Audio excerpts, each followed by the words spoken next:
भगवान शिव जी बताते हैं असली दुख क्या होता है। आज मैं आप सबको भगवान शंकर की बड़ी अद्भुत कहानी सुनाने जा रही हूँ। एक बार भगवान शिव पृथ्वी लोक पर भ्रमण करने के लिए गए तो उन्होंने एक युवक को देखा। वह युवक ईश्वर को दोष देता जा रहा था। वह अपने जीवन से निराश था, दुखी था। यह सब देखकर भगवान शिव एक महात्मा का रूप धारण करके उस युवक को असली दुख के बारे में ज्ञान देते हैं। तो चलिए इस कहानी के माध्यम से समझते हैं कि असली दुख क्या होता है। अगर आप यह कहानी सुन रहे हैं तो पूरा सुनिएगा। इस कथा को आधा अधूरा छोड़कर जाने की गलती मत करिएगा, क्योंकि इस कथा को सुनने वाले को मन चाहे फल की प्राप्ति होगी। इस कथा को पूरा सुने। आप अगर शिव भक्त हैं तो भोलेनाथ का अनादर न करें। कमेंट बॉक्स में ओम नमः शिवाय या हर हर महादेव अवश्य लिखें।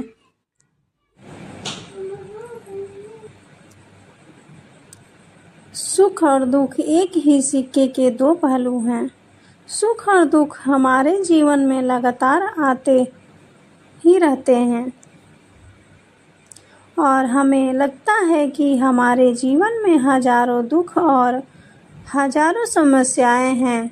लेकिन अगर आप वास्तविक तौर पर देखें और अगर आप इस बात को अच्छी तरह से समझें तो आप यह समझ पाएंगे कि हमारे जीवन में केवल एक ही दुख होता है, और वो कौन सा दुख है और उस दुख का निवारण क्या है, उस दुख का समाधान क्या है। हम यही जानने की कोशिश करेंगे इस कहानी के माध्यम से।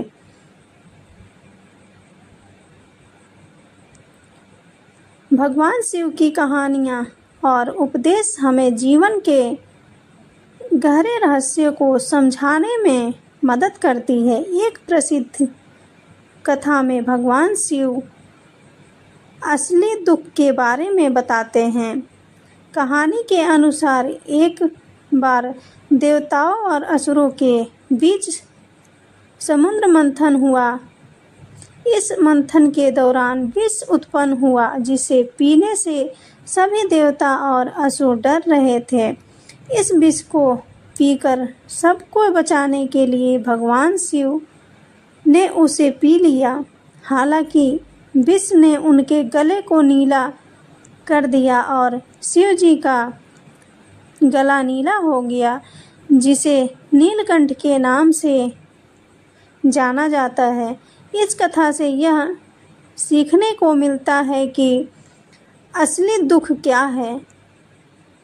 भगवान शिव ने विष पीकर भी इसका सामना किया और सबको सुरक्षा प्रदान की। असली दुख वही नहीं है जो हमें बाहरी परिस्थितियों से होता है, बल्कि असली दुख वह है जो हमारी अपनी इच्छाओं और अपेक्षाओं से उत्पन्न होता है। भगवान शिव ने यह सिद्धांत प्रस्तुत किया कि हमें अपने भीतर की चुनौतियों और कष्टों को समझना और उनका सामना करना चाहिए। इस प्रकार असली दुख बाहरी दुनिया से नहीं, बल्कि हमारे भीतर के विचारों और भावनाओं से होता है। शिव जी की यह कहानी हमें आंतरिक शांति और धैर्य के महत्व को समझने में मदद करती है।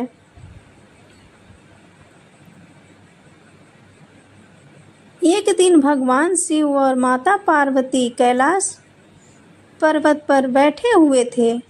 पार्वती ने शिव से पूछा, प्रभु असली दुख का क्या है? शिव ने मुस्कुराते हुए कहा कि वह पार्वती को इस सवाल का उत्तर एक उदाहरण के माध्यम से देंगे। शिव ने एक गांव के एक लकड़हारे की कहानी सुनाई। यह लकड़हारा बहुत ही गरीब था और अपनी दिन रात की मेहनत से अपनी जिंदगी गुजार रहा था, लेकिन उसके दिल में हमेशा एक अदृश्य दुख था। हर दिन जब लकड़हारा जंगल से लकड़ी लाकर बेचता तो भी उसे कभी संतोष नहीं मिलता। वह हमेशा सोचता कि उसके पास पर्याप्त नहीं है और जीवन में कुछ कमी है। उसकी यह निरंतर खेद और असंतोष ही उसके असली दुख का कारण था। शिव ने समझाया कि असली दुख बाहरी परिस्थितियों से नहीं बल्कि व्यक्ति के अपने भीतर की असंतोष और अज्ञानता से उत्पन्न होता है। लकड़हारे के जैसे हम भी बाहरी दुनिया में खुशियों की खोज करते रहते हैं, लेकिन अंततः असली दुख तब होता है जब हम अपने भीतर के अज्ञान और निराशा को नहीं समझ पाते।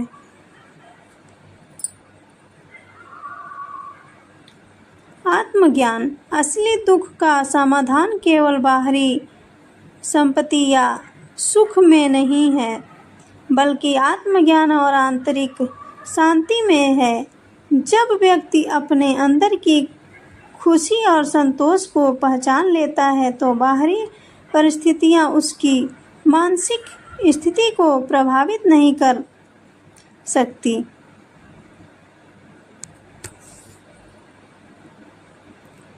संतोष।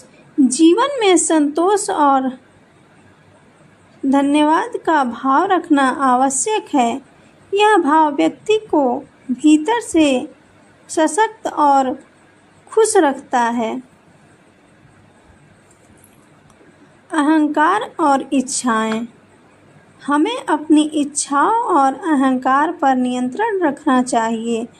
जब हम अपने इच्छाओं और स्वार्थ से परे जाकर जीवन की सच्चाई को समझते हैं तो असली शांति और खुशी प्राप्त कर सकते हैं। अज्ञान अविज्ञा। जब व्यक्ति जीवन की वास्तविकता और आत्मा की सच्चाई को नहीं समझता तो वह दुख और परेशानियों का सामना करता है। अज्ञान के कारण व्यक्ति सांसारिक सुख सुविधाओं को ही सब कुछ मान लेता है और वास्तविकता से दूर रहता है। अहंकार ईगो। जब व्यक्ति अपने मैं और मेरे के भाव में फंसा रहता है तो वह दूसरों के साथ संघर्ष और तनाव का सामना करता है। अहंकार की वजह से वह अपने स्वार्थ और इच्छाओं को पूरा करने के लिए परेशान रहता है। कामना और वासनाएं। अनंत इच्छाएं और वासनाएं दुख का एक प्रमुख कारण है। जब व्यक्ति अपनी इच्छाओं को पूरा नहीं कर पाता तो वह निराशा और दुख का सामना करता है। कर्म। कर्म फल। व्यक्ति द्वारा किए गए बुरे कर्म या गलत कार्य की दुख का कारण बन सकते हैं। इन कर्मों का परिणाम दुख के रूप में मिलता है।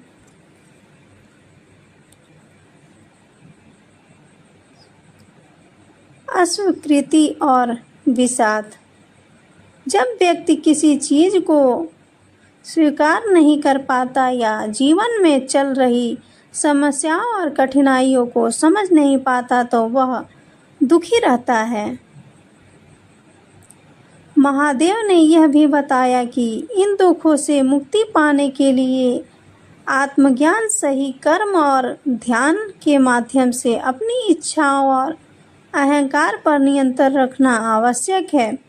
इसके अलावा जीवन के प्रति सही दृष्टिकोण अपनाना और सच्चे प्रेम और करुणा से भरा रहना भी ज़रूरी है।